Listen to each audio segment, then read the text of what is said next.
So in this video I'm going to talk to you a little bit about reflexology techniques and some little tips and tricks maybe that you can do while in the house or out. The most obvious technique in reflexology is obviously just using the hands.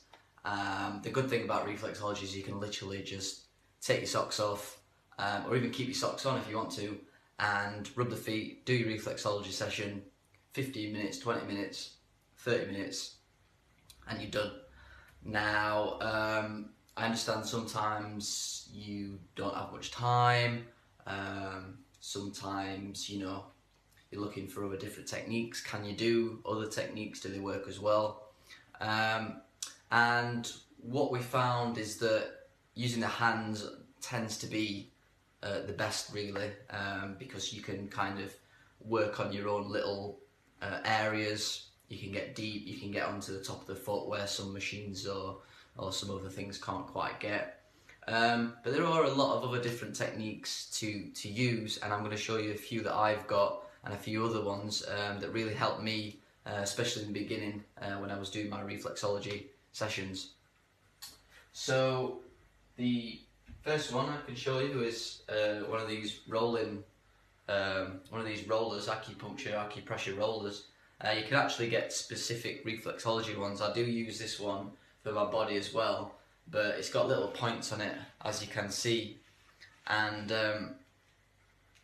you can just put these underneath your desk, or while you're watching TV, or while you're reading a book, and you just roll your foot over there and you've got a good reflexology session. The down parts to using this is probably the fact that you can't get the top of the foot, but regardless, it's still a good tool. Now obviously you've got the common reflexology tools that you can use while you're doing reflexology. These are quite good because they can get quite deep in at times, but you can kind of overdo it, especially with these more pointy ones, so try not to kind of get in there too deep. But you can get different shapes. This one's quite good for working the top of the foot, for example. You tend to find a lot of reflexology places in Southeast Asia tend to use these tools. They're quite good, possibly a little bit cleaner than using your hands, which is a slight benefit. But yeah, you should always wash your hands when you're doing reflexology, but if you want to be extra cautious, you can keep these really clean and you're not touching your hands on the feet. Other little tools that you can kind of come across. I got this tool in Mexico, and you just pop it on the hand and rub your feet. But you can also give your body a massage as well. The hands, because the hands have got reflexology points on there as well. We do recommend kind of using the hands and the feet if possible. One good thing about this specific tool is it's got little reflexology points on here, so when I'm actually giving myself some massage, I'm actually getting some reflexology benefits on the hand that's kind of giving the massage.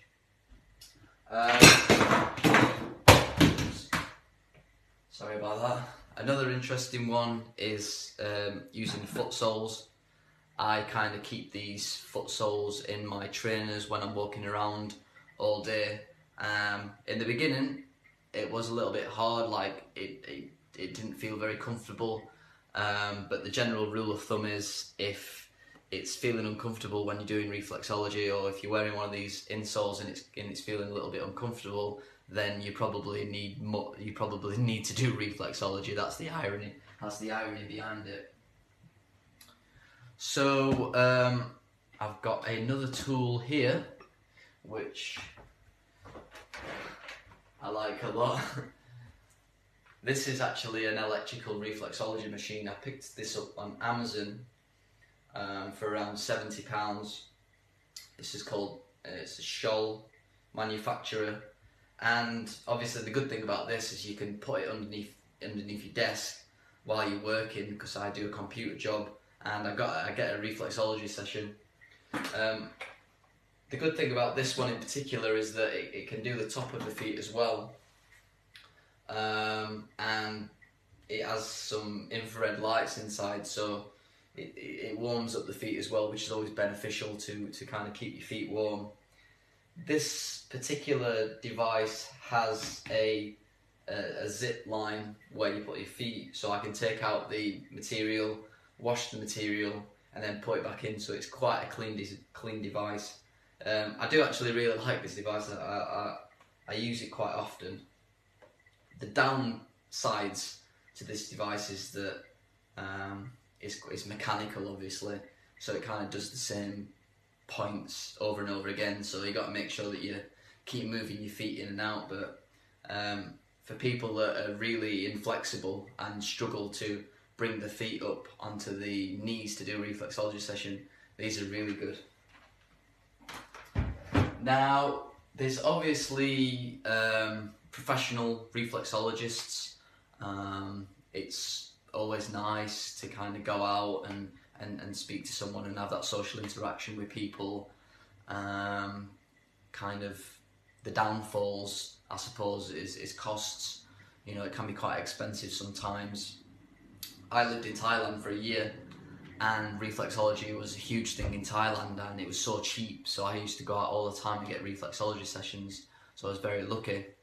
But it's important to make sure that the reflexologist's clean.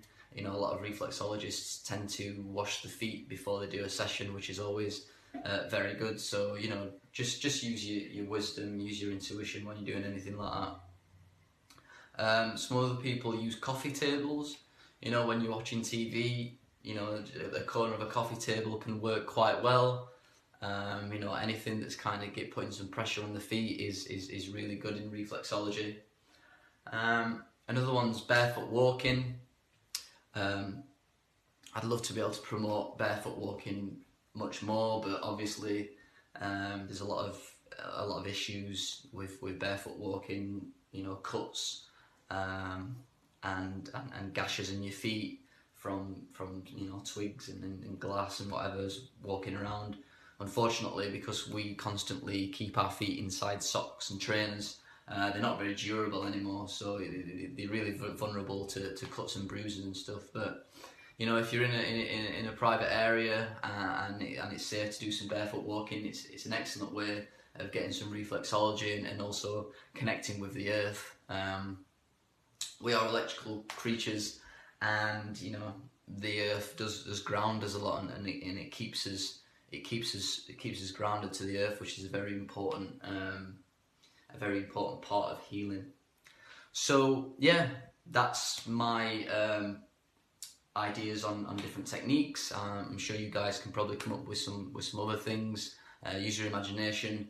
But yeah, hope you enjoyed it.